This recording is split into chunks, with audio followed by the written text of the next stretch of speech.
This is going to be a real quick video. I've been doing some work inside of the car just for my own pleasure.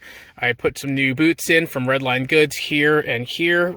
I got myself a weighted shift knob from Racing, which is really nice. And the newest addition on here is a reverse lockout ring from A Car Guy's Garage in cherry red.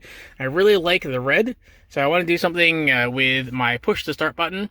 This is just a regular plain black button that I've put a vinyl over top of that I cut out.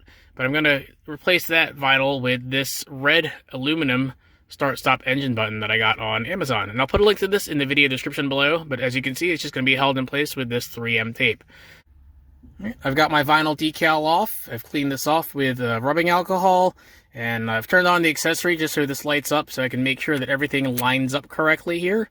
And it looks like this is a perfect fit. All right, let's get the backing off and get this mounted. And here it is installed. They also make this button in blue. Now, while you can see the status light here at night, the words obviously don't light up anymore, so you won't be able to see the button in the dark. But I haven't had any problems with that, and this has been installed on the car for several weeks now. All right, let's start her up. So the fitment's perfect, so I don't have to worry about it hitting the side here. This is a nice little inexpensive fix for anyone that wants a red push to start button on the 2016 Scion TC, and they don't want to pay for the TRD one. I hope this helps you out.